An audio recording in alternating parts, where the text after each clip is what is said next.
In 1999, the United States was quietly being taken over by Great Britain. A vigilant patriot named Russel J. Gould recognized the threat, and in a series of strategic moves, he saved us from foreign invasion. He took control of the Title IV U.S. flag and logged it in with the United Nations, becoming sovereign successor to Great Britain. When the political dust settled, Mr. Gould had taken over several high-ranking government positions, and that put the country's true terrorists on notice. He introduced a language called now-time quantum grammar.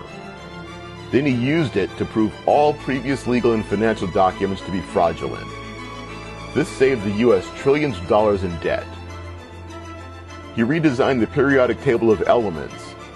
His work was referred to as extraterrestrial technology and genius. As a reward for his efforts, he was arrested and tortured by the government that he saved. War Castles is a documentary series chronicling the events involving Russel J. Gould's rescue of the free world. Join us as we lay out the facts and answer a very crucial question. How is all of this a secret?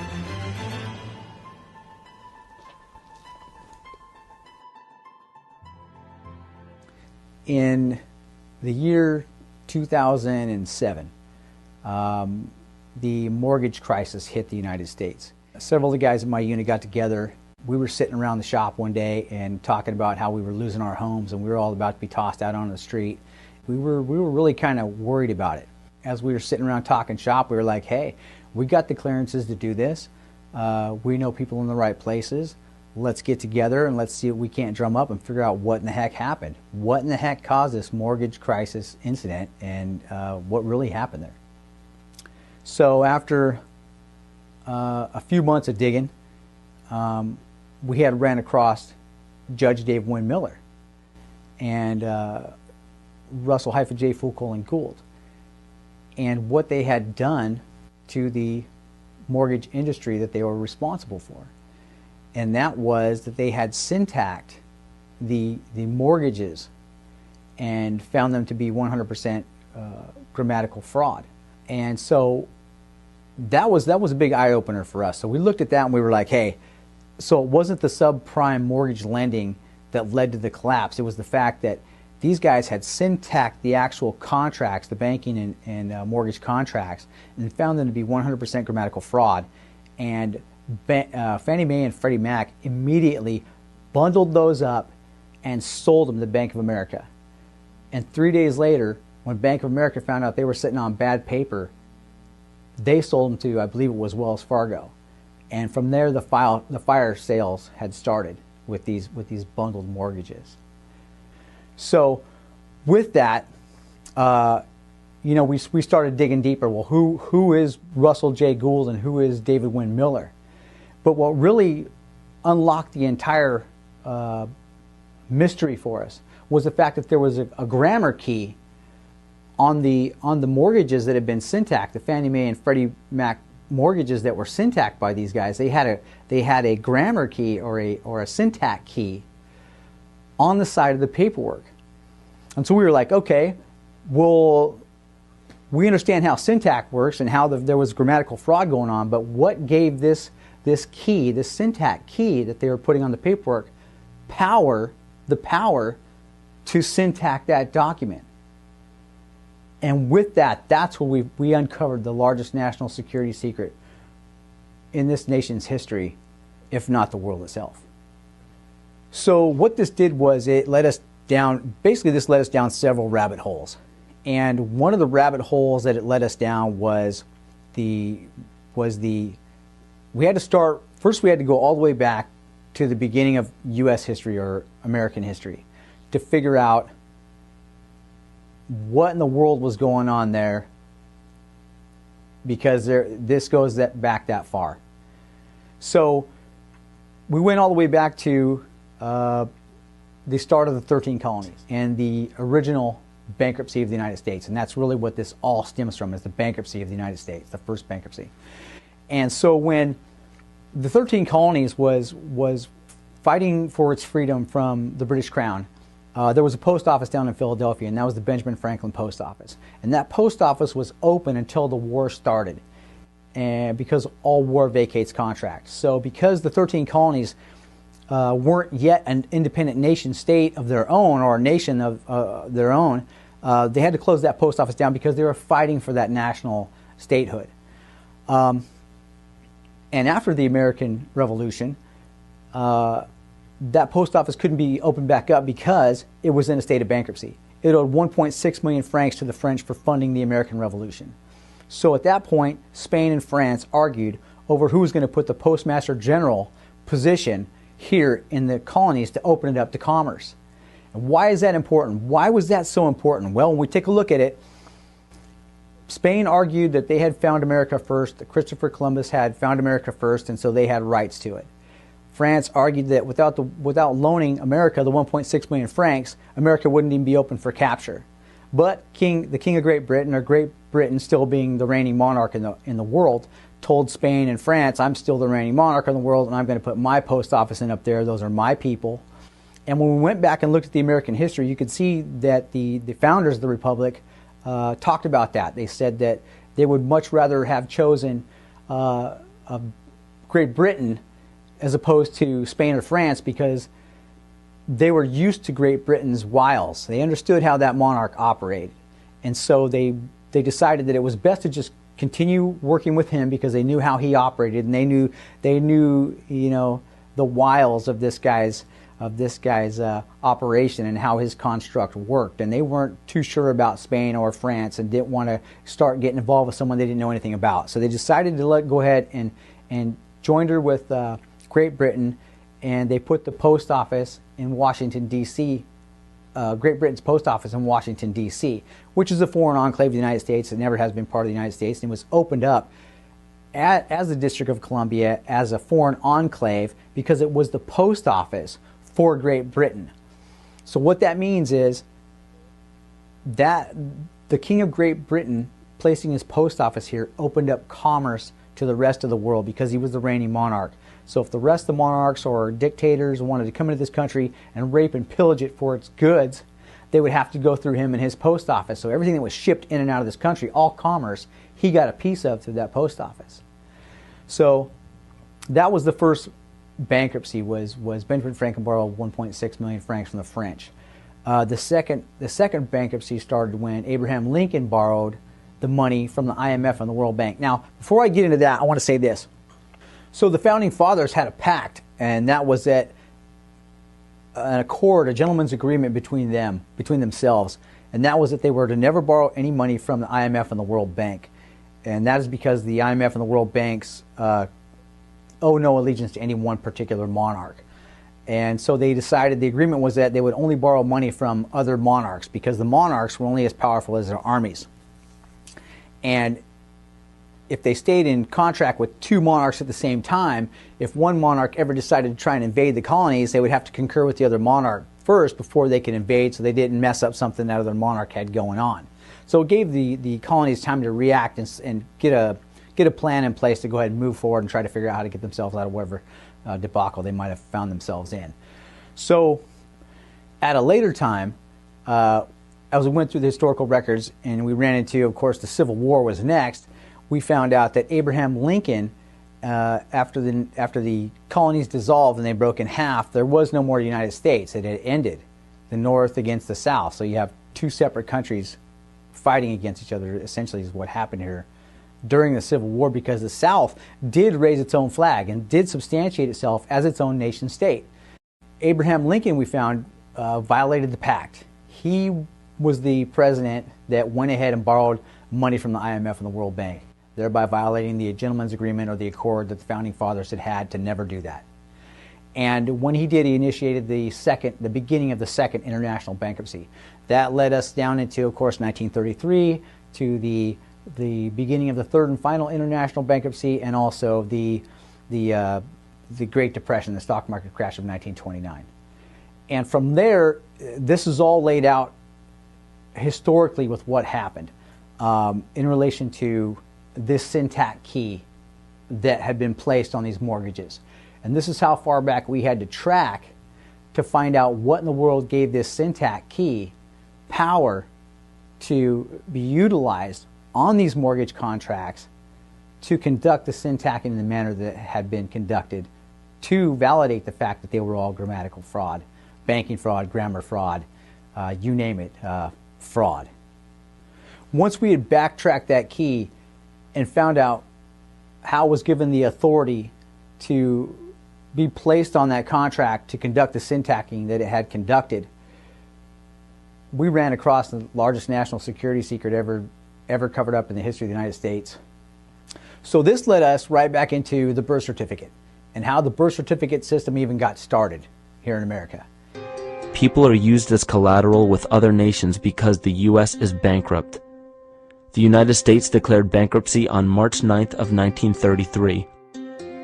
At this point, the U.S. began taking out loans from a private, non-government affiliated corporation called the Federal Reserve. With no money to pay back the loans, the United States began using the citizens as collateral. And that started back in 1933 with the end of the beginning of the third and final international bankruptcy.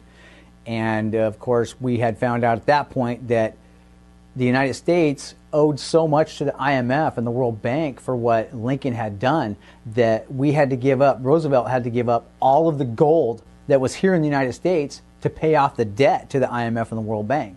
So the United States was completely broke. We had no money. And so they devised the birth certificate system, in which case the people themselves were the gold bars, became the gold bars. And they had been built for taxes to pay off whatever debt was still remained, whatever debt still remained, or whatever debt was still going to be incurred by the financial needs of the United States. And that system came to an end on November 2nd, 1999. That entire system came to an end. And with that, like I said, we uncovered the largest national security secret ever kept in the history of the United States. We still don't know why it's been kept a secret. We have a good idea of why it's been kept a secret because we understand now the deep state's in charge. We understand who the deep state is, we know how they operate, and this has been one of the largest deep state secrets in the history of the United States. And we're bringing it forward because we understand what the hell happened. So you think to yourself, okay, well, it's a birth certificate system, so what? So they use the people as chattel to create an income off of so they could substantiate the wealth that was necessary to go ahead and get us through our administrative ordeals as a nation. As we got looking at this thing and we researched it further and deeper into what the birth certificate system was, this thing was attached to the largest warfare platform in the world that was essentially created to go ahead and capture everybody on the planet as chattel or property. And this was how they were going to go ahead and create their wealth off the sweat of everybody else's backs. And so this led us, of course, right back to the Vatican, London City, and the Pentagon. And those were the three locations on planet Earth, the three war castles, so to speak, that substantiated the empire of the three city-states. And I encourage all you guys out there to take a look at the empire of the three city-states and do your research on the empire of the three city-states and exactly what that is.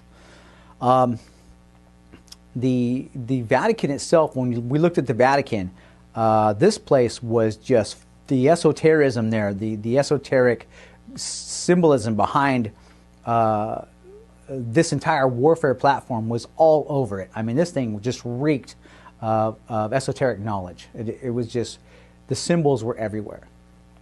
Now, when you look down at the Vatican, you see a keyhole and a phallus, and of course the timelines and the shipping lanes coming off there, and the keyholes that lead to those, the doorways that lead from those timelines and shipping lanes from the phallus, from the center of the keyhole there, or the womb, the female womb.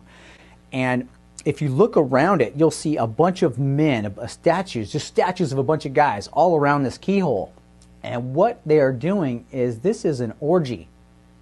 And these guys are waiting, literally, waiting their turn to fuck the world. And I can't emphasize that enough, what that means. They're waiting for their turn to be the next pope so they can be in charge of what they're in charge of. And when we looked at what they were what they were laying claim to being in charge of, when you look at the Vatican, was time. That warfare platform was a location on planet Earth to capture time. And it was demonstrated by the gargoyles that were there holding the sands of time horizontally to stop the sands from flowing up and down, and they therefore had captured time with the Gregorian calendar. Now with the Gregorian calendar, they tell you what day Monday is, what day Tuesday is, what day Wednesday is. And that is the calendar all the stock markets on planet Earth use to pay out to. All shipping and commerce moves by that calendar. So these guys, we found out, have nothing to do with Jesus Christ. They have nothing to do with God. They literally watch the movement and shipment of all commerce. And they say, or they claim, that they have been given, they have heavenly authorizations to be in command and control of those shipping lanes and those timelines to watch the shipment and movement of all commerce. So basically all they do is watch the shipment and movement of all monies and all cargo on planet Earth, to include the militaries, because you can't move militaries without money being somewhere first. So these guys know where the wars are going to be, they know where they're going to start, and they know who's behind starting them and finishing them off. That's what we found out in the long run. So when we took a look at how all this worked, it ran back to the 3 international bankruptcies, like I said, and the third and final international bankruptcy came to an end in 1999. And when that happened, the post office that Great Britain had opened up in the enclave of Washington, D.C., the District of Columbia, had to close down. The king had to vacate the position, and the trustee for the bankruptcy had always been the President of the United States. He was the administrator for the bankruptcy, always has been. Well, with the end of the third and final international bankruptcy, the post office was closed down, and so we no longer needed a trustee because there was no more bankruptcy. But that was the long-range warfare plan of Great Britain, was to use the IMF and the World Bank, because they knew we weren't going to be able to pay back the interest that Abraham Lincoln had incurred by borrowing the money from the IMF in the first place. And with the end of the third and final international bankruptcy, the king would step in, pay the debt to the IMF and the World Bank off, and capture the United States back again as part of Great Britain, and we'd all become peasants and serfs again. But the post office had closed down, and he had to vacate. Well, during that time that he had to vacate, there was 18 days there that post office was vacant. And during that time, Russel-J. Gould and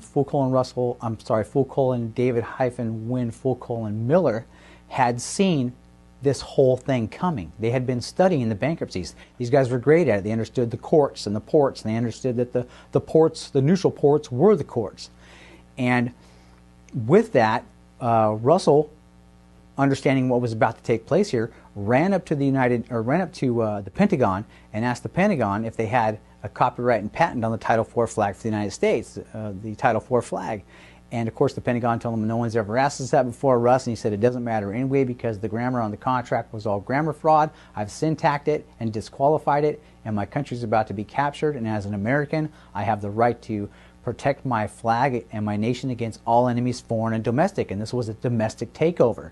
So he captures the flag, takes off to the United Nations, legs in at the United Nations, and when the United Nations said, okay, but all the land on planet Earth is taken up, Russ, what land do you choose? He said, well, we choose the land of the courts during the time of the contract. And of course, with that gave them the highest and most powerful court on planet Earth.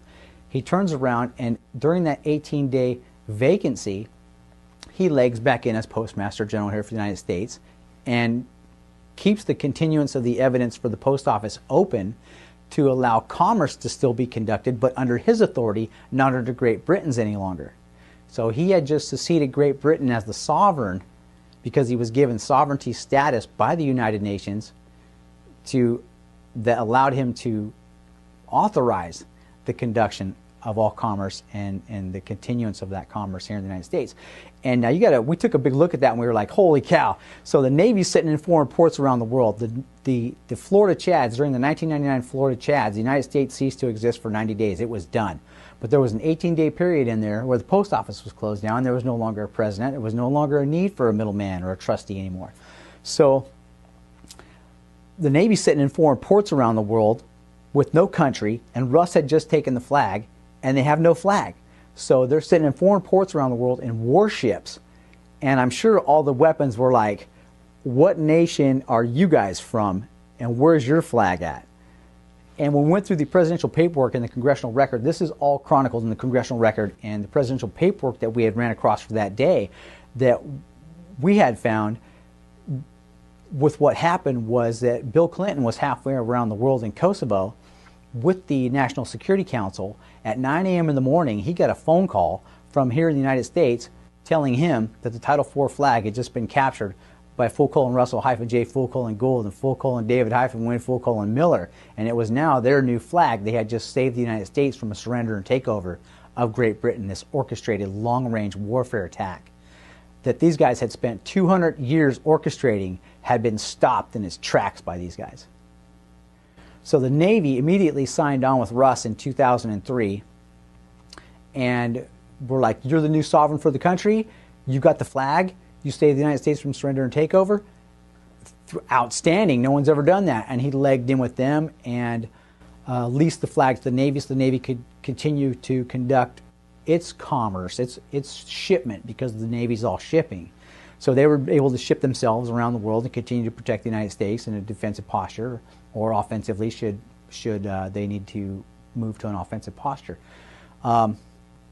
Russel J. Gould had quietly become the new, we call him Commander-in-Chief of the North American continent, the United States, and also Canada. And it has to do with postal. So Russell took over as Postmaster General here in the United States, and the Canada Post Office has always been attached to that location. So he took over as the Canada Postmaster General as well, taking command and control of the entire North American continent in the process. So this is when we started hearing a bunch of stuff about how the U.S. Constitution had come to an end. We were hearing the administration up in Washington, D.C. tell us, hey, there is no Constitution. And we couldn't figure that out. We were like, what in the hell are you guys talking about? There's no U.S. Constitution. Well, it wasn't the actual U.S. Constitution itself that dissolved in relation to the Bill of Rights and your freedoms here and the way the government operates as far as the legislative, executive, and judicial branches. But in relation to that, they were saying that there was no U.S. Constitution. But it wasn't so much that, like I said, that the U.S. Constitution itself dissolved. It was the banking constitution that constituted the United States. That end of the Constitution, the outline for the banking constitution, had come to an end. It was the end of the third and final international bankruptcy, so we no longer needed a trustee. So the people of the United States would then have to be informed, hey, we now need to reconsolidate and resubstantiate the entire country. We need to pick a new Senate. We need to pick a new Congress. We need to pick a new president or elect a new president. And we have to go through the entire rebuilding process for the United States to move forward in a quantum manner, because the new Postmaster General system is all quantum. And he was the only person in the history of the world to do this, set up this quantum construct. And we'll get into that quantum construct here in a little bit, but I wanted to tell you guys about the rumors we were hearing about the U.S. Constitution coming to an end. It wasn't the U.S. Constitution and our laws and our liberties. It was the fact that the banking constitution had come to an end and was closed out with the end of the third and final international bankruptcy. And with that, the birth certificate system here in the United States ended. And so there's all the little kids that have been born since 1999 aren't supposed to be born on a birth certificate system. And the birth certificate system itself, when we looked at that, was one of the most nefarious pieces of the empire of the three city-states warfare platform to capture everybody as peasants or serfs or chattel property. And when we sat back and took a good look at the birth certificate system, when you're born on this planet and your mother has you in her arms in the hospital when you're first born, the RN comes in the room and says, hey, you need to sign this birth certificate before you can leave the hospital with the baby, or you can't leave with the baby. Well, that's a lie. You're trying to tell me I can't leave the hospital with my child unless I sign this document, this birth certificate document? That's kidnapping. That's illegal. You can't take my baby from me and hold my baby just because I don't sign your document. That's crazy. So what we found out was that the baby's name is all in capital letters on the birth certificate. And when your mom signs that thing, she signs in cursive, which is considered necromancy, communication with the dead. Well, the only place you find all capital letters in anyone's name is on a tombstone. That's the only place you're supposed to find it. You're a dead entity. Well, when you're born into this world, you're considered a dead entity due to the shipping war that we're all in. So you're automatically, when she signs that document, and everybody signs in cursive, she's conducting necromancy, communicating with the dead. And when you're legged into that massive corporate construct of the Empire of the Three City-States, you're automatically presumed missing, dead, or presumed lost at sea. So you're a dead person. You're just a piece of cargo. So when you take a big look at this in relation to the esoteric symbolism behind what the Vatican is doing and what London City and those guys are doing, and the P2 Mason lodges, the Knights of Malta, the Knights of Columbus, and the Jesuits, which is the militia for the Vatican. This group of people are the secret lodges on this planet, and they utilize this shipping warfare system to conduct commerce on planet Earth. It's how they make their riches. Quite frankly, we found that a little aggravating. I mean, we were pretty upset when we got to the bottom of what the birth certificate system is. It's claiming that you are owned. You're a piece of cargo and that you're owned. Owned by whom? Well, we're owned by the Vatican. And they claim a lot more than just your body. They're literally claiming things within you. I would go so far as to say your soul. And I mean, you want to talk about a construct, a warfare platform on this planet that is nothing but nefaric. That is it. The Vatican is the location. So what we were looking at was, with this global system of governance, was we'll just call her a female. We'll call her, as a matter of fact, it's the Great Whore of Babylon. She's the Great Whore of Babylon, as clearly laid out in the Bible. This system is based in Admiralty and Maritime, the International Admiralty and Maritime Law of the Sea. And all of the corporations on planet Earth, to include the Empire of the Three City-States specifically, contribute to the strengths and the existence of this system, this female, we'll call her. In relation to what Commander-in-Chief Russel J. Gould has done with his system, was that he created a now time scenario, and with that, of course, he had his own elemental table and a periodic table and elemental chart, and his elemental chart was so genius in its construct that it destroyed the previous elementals chart. And when it did that, it took down the planet's ability to communicate. It has just destroyed all the nations' ability to communicate with one another in relation to shipping and the movement of commerce, because they could not create a mathematical fact or a 0 point to base their sums and differences upon. So it destroyed their ability to communicate with one another. So when he went back in and captured the position as Postmaster General here in the United States and resubstantiated all commerce, he had to reopen the United States back up to international trade and commerce. And when he did that, he had to physically go into the locations on planet Earth, such as the International Trade Organization, World Trade Organization, and leg in as the last American standing here in the United States that had the flag, had a banking constitution, had his own elemental chart and periodic table, to say, hey, I'm open for business and I want to open commerce back up. And so he went to these locations, to these giant corporations, and when he did, he disqualified that position because the syntax was found to be fraudulent. It was grammar fraud in relation to what he had constructed, because he had rebuilt the entire system for communication. And so the old communication system was thereby destroyed.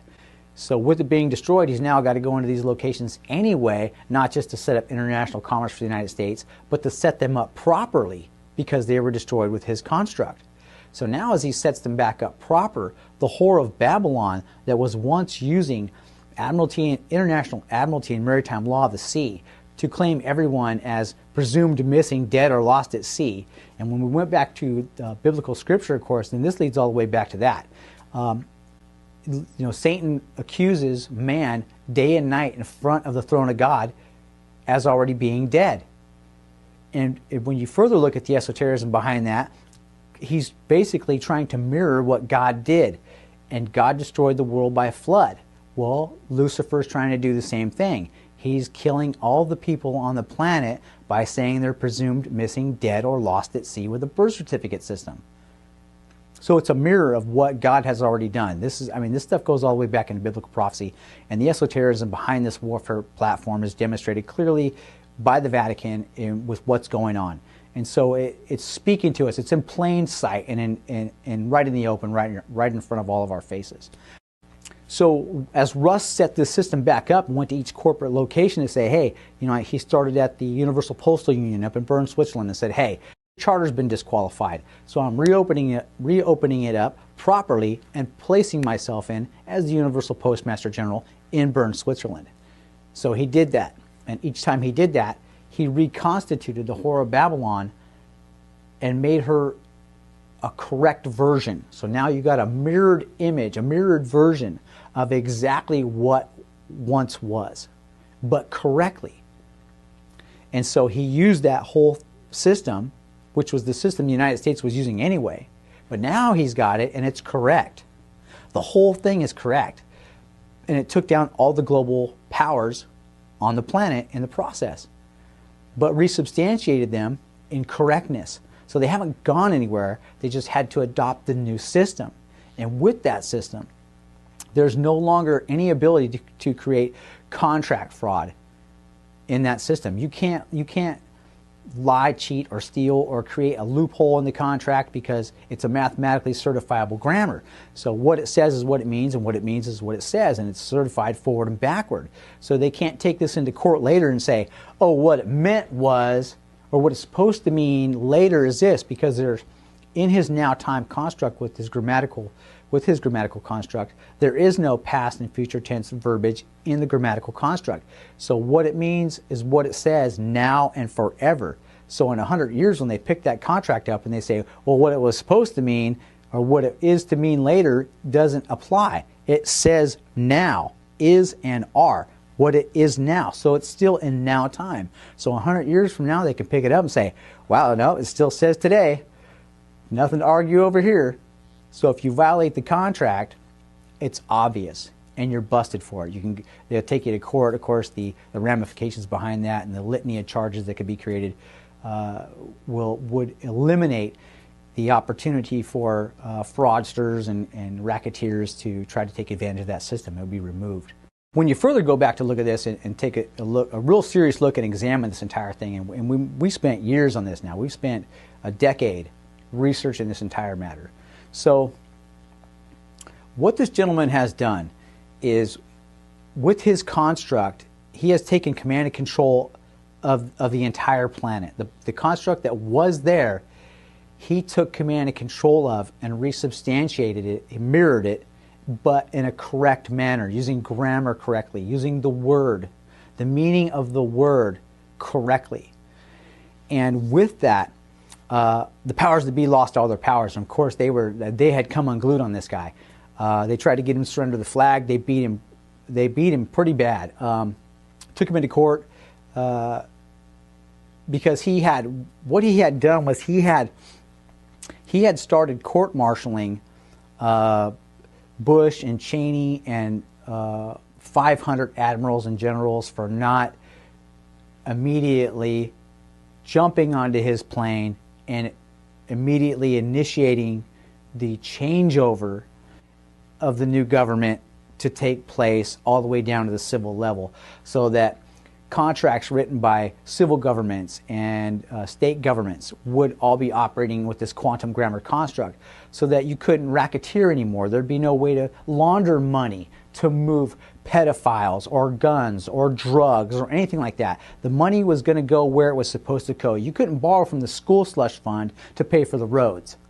that would be gone. That whole borrowing system of borrowing from Peter to pay Paul would be gone, and it was dissolved. And he wanted that correction made immediately. And because that didn't happen, and they didn't join with him immediately, he court-martialed them. He started court-martialing everybody, saying there is no president. And of course, with the Florida Chads, the Bush and Cheney Florida Chad sideshow, once Bush was appointed, and he was appointed, he was not elected. And that's why you hear Trump today saying it's all rigged and we're stopping it.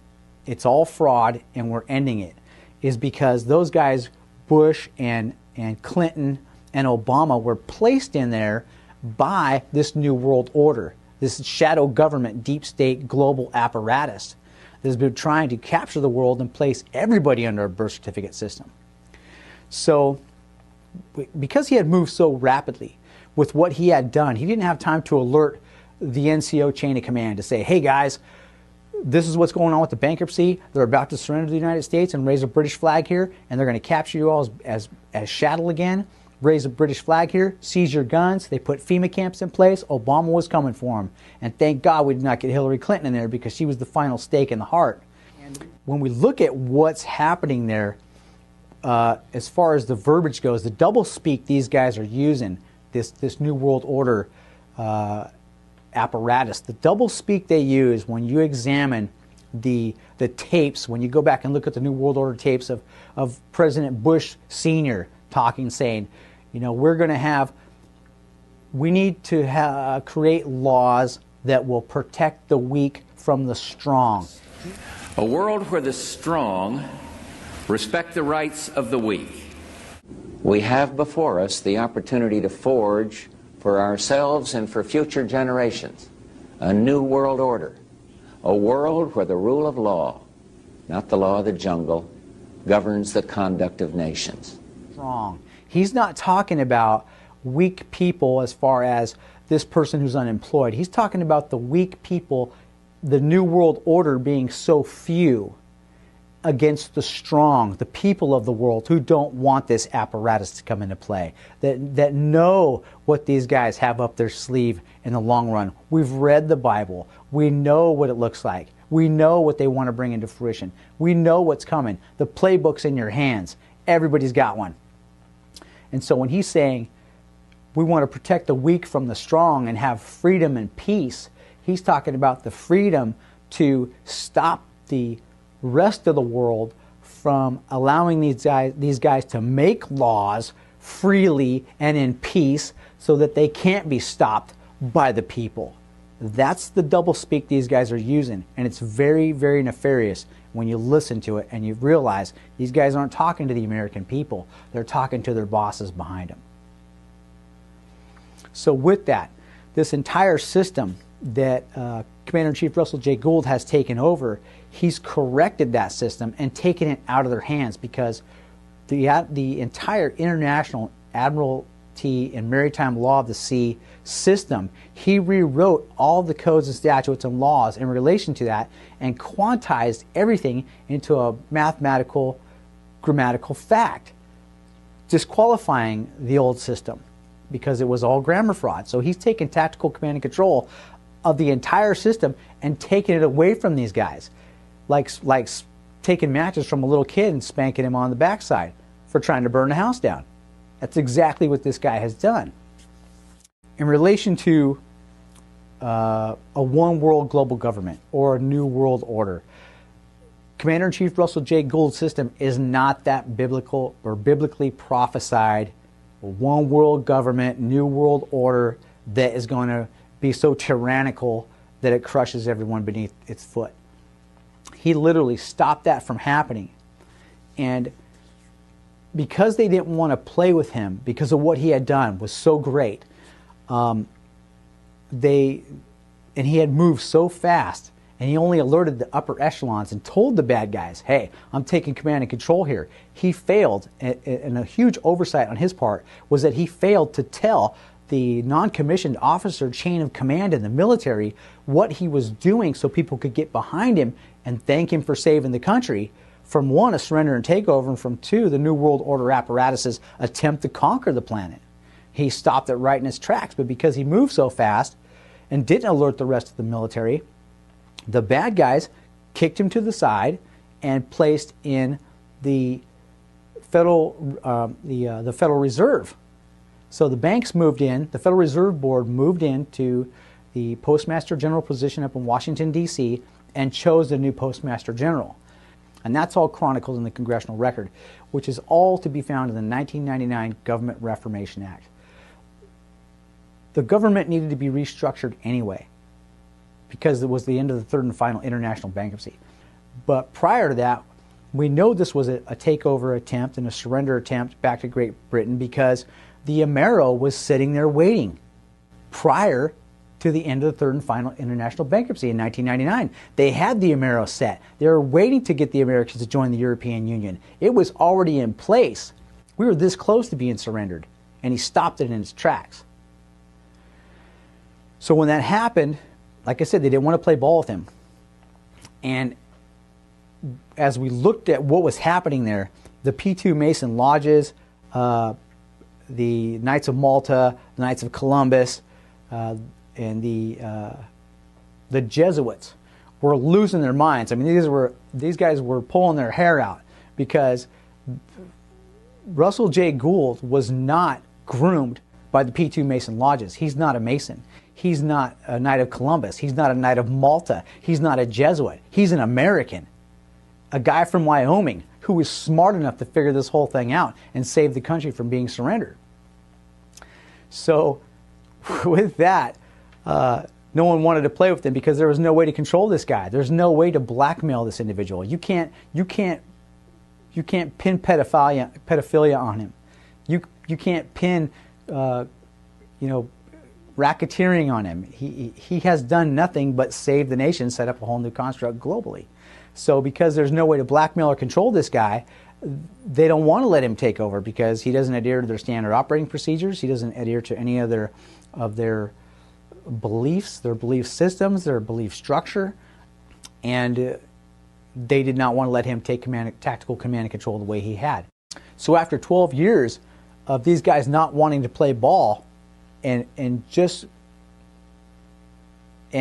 move forward in a factual manner in relation to what really took place here on this planet, in relation to the United States coming to the end of its third and final international bankruptcy, in relation to the fact that this gentleman captured the flag, in relation to the fact that this gentleman legged into the United Nations, in relation to the fact that he was declared a sovereign, and in relation to the fact that he legged back in here at the post office in Washington, D.C. in the United States, taking tactical command and control of the jurisdiction, or the District of Columbia, and all of the war powers. They didn't want to play ball at that. So he, at that point, mails himself around the world and sets up this entire global construct. It says, okay, well, I'll just go ahead and open the United States up. I'll open my government system back up, and in the process, take it all down. And the last thing he did was in 2012, after these guys moved forward for 12 years in an act of fraud. Basically is what they did, because in reality what happened, they didn't tell the American people, hey, we need a new banking constitution created. We need a new Senate elected. We need a new Congress elected. We need to resubstantiate how we're going to bring forward a president and what he's going to be in charge of, and set the parameters up for that, what he will be in charge of, how the bankruptcy will work, if we're even still going to ever have to go through another bankruptcy, but how Russell's banking system worked. The president was to be in charge of that. He would be the administrator of the finances still. So the system for the system of government for the United States didn't necessarily come to an end. It just needed to be, the new system needed to be recognized, and it needed to be brought into place. It just needed to be brought forward, and we could have kept going forward in a factual, proper manner in relation to what actually happened on planet Earth. But instead, they didn't want to play that, and they put in the Federal Reserve in there in Washington, D.C., and they've moved forward the way they have for the last 17 years. So after a 12-year run, on December 21st, 2012, Commander-in-Chief Russel J. Gould and David Wynn-Miller went down and opened up the Benjamin Franklin Post Office in Philadelphia, Pennsylvania. Now, when you look at Washington, D.C., you have Admiralty. That is the Admiralty and Maritime Jurisdiction of the Sea, because it belonged to the King of Great Britain. And that's how he runs his country, under the Admiralty and Maritime Law of the Sea. everybody's considered a little boat or a little vessel or a piece of cargo that's presumed missing, dead, or lost at sea. Same thing here in the United States. So that's the Admiralty and Maritime jurisdiction of the sea.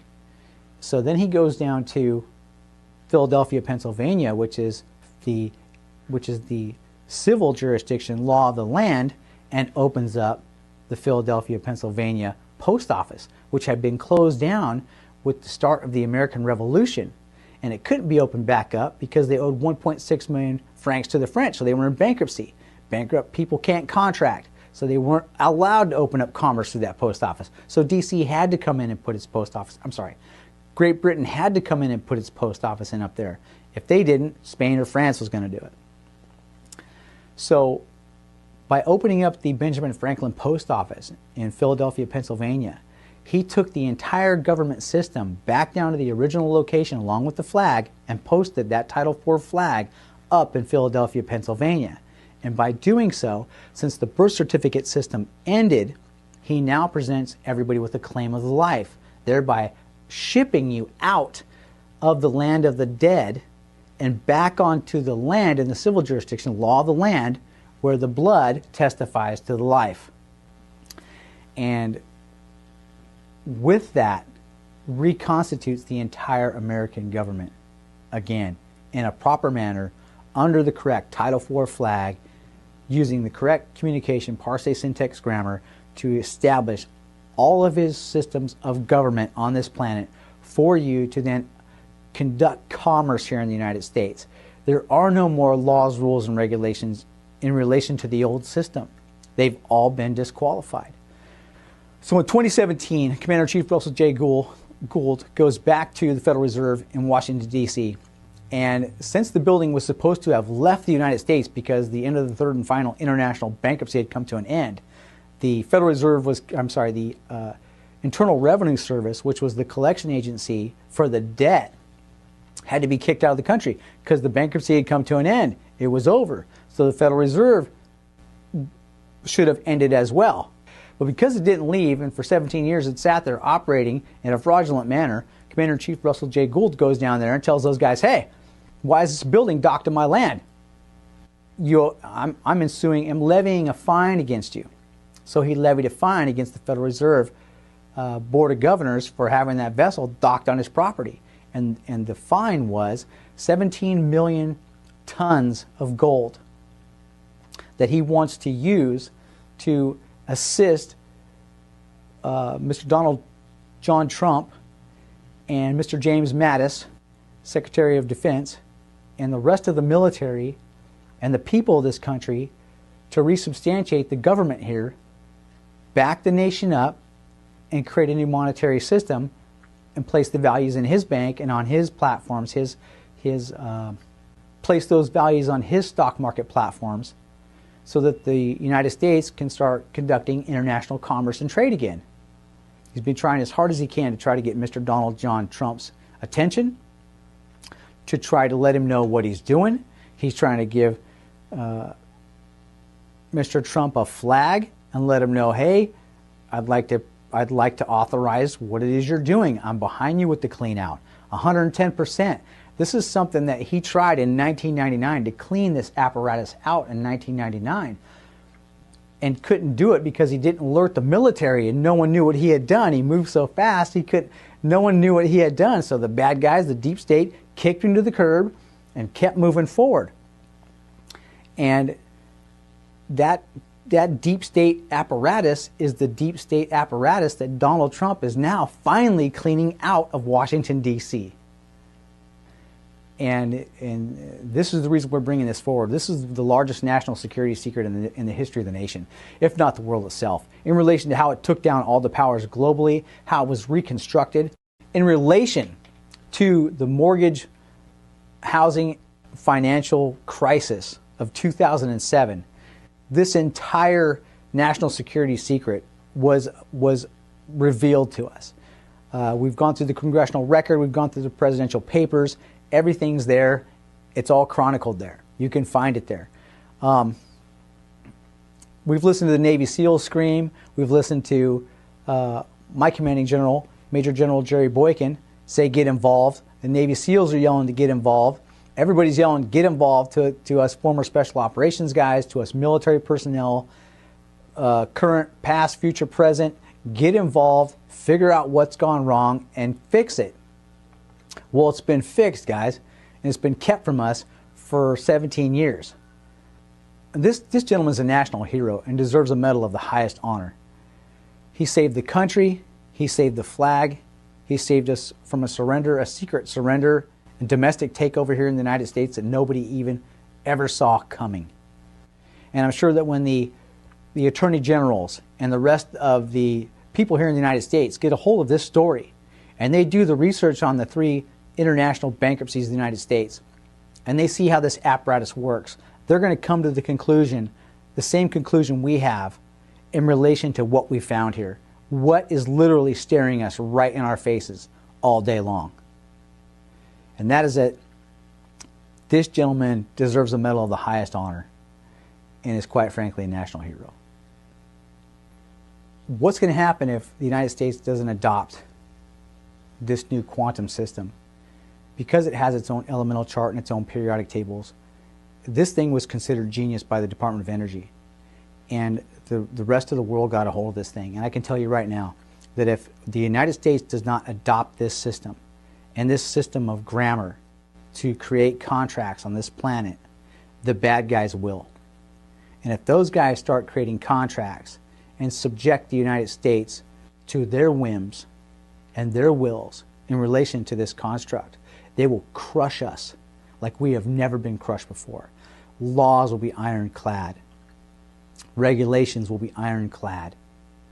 However, if they do not have Commander-in-Chief Russel -J Gould's thumbprint and signature on those documents to substantiate the executive authority required to legitimize such a document, it's not legal. But I can tell you this much. If we don't adopt it, the bad guys will, and they'll crush us with it. They cannot get around the elemental chart and the periodic table.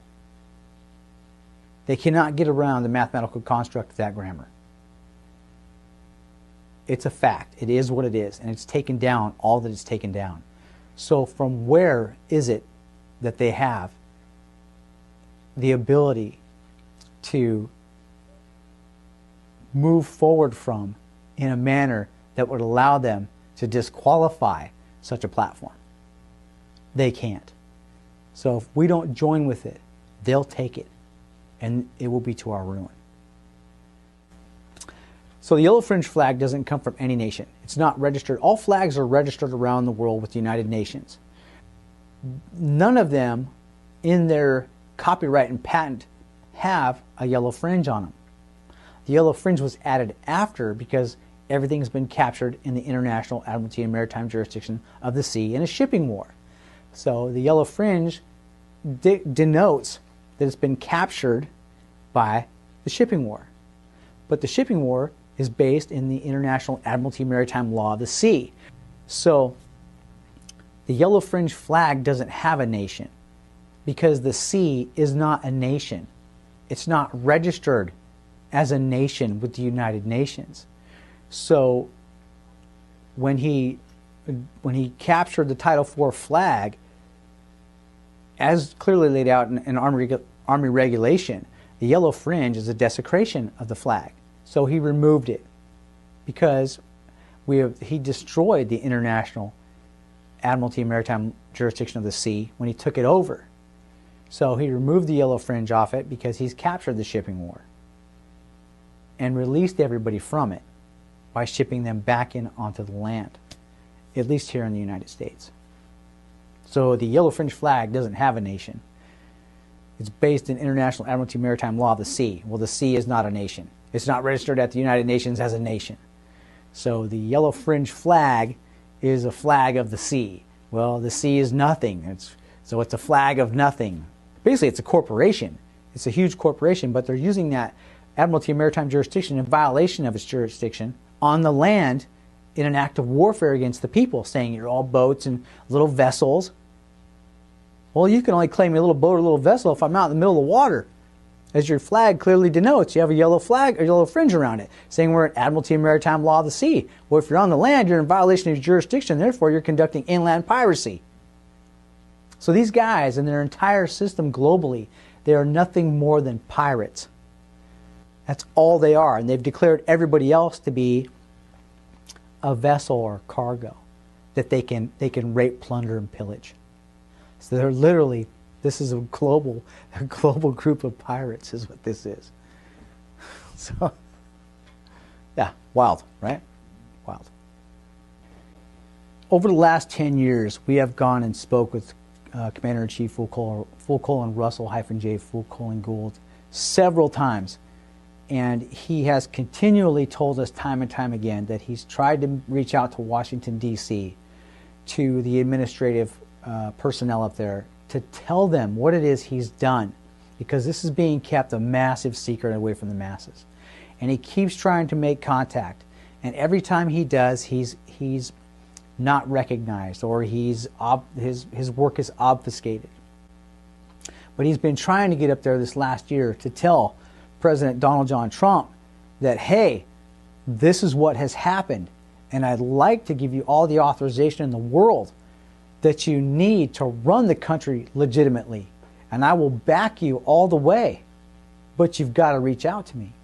And he keeps trying to get up there and tell the guys, hey, this is the reality of what's happened here. You know, I know you think there's something else, but it's not. When you look at the 3 international bankruptcies of the United States, this gentleman has walked this out. And it has been done. And he did it. And it needs to be recognized by the rest of us. And this is why we're bringing it forward to the rest of our community, to the Special Operations Command community, to the SEALs, to the Green Berets, guys like Ben Smith, who had the balls to step forward and make a stand, to the guys like Larry Ward, who had the balls to step forward and take the stand. This gentleman had the balls to step forward and take the stand for this entire nation. He captured the flag. He rebuilt the Constitution, the banking Constitution. He resubstantiated the entire global construct in a correct manner in an effort to correct the criminal malfeasance that is running wild on this planet, that none of us are happy with. A birth certificate system that has us all enslaved to it from cradle to grave, to include our children for generations to come, that literally ended in 1999. This entire system ended in 1999, and he's been trying to tell everybody, hey, look what I've done. Take a look. Stop with the Black Lives Matter. Stop with the race wars. Stop with the sideshows. Stop all this stuff and take a minute to look at what's happened here in the United States in relation to those 3 bankruptcies. And you will see what this guy has done. And the tyranny that we are all under the oppression of, these laws and these rules and these regulations that are being stuffed down our throats through the state's territories by the former 3 administrations that have been there since 1999 to 2017. And thank God Trump came forward. And thank God he's in there. And we're behind everything he's doing. In relation to all of that, the system has been corrected. And we're bringing this story forward to the rest of the Special Operations community for review. I'm urging you guys, look at this information. Look at the congressional record. Look at what's happened. Listen to his story. Listen to this gentleman tell you what has happened, and take a look at the construct. Because if we let this one go, I'm urging you guys, gentlemen, please, the guys in the Special Operations community, the guys out there that have urged us to find out what in the hell has gone wrong with the country, this is it. This is what has gone wrong with the country. And I'm urging you guys to research all of this. Take this seriously. Open your minds and open your eyes to it. Because it happened.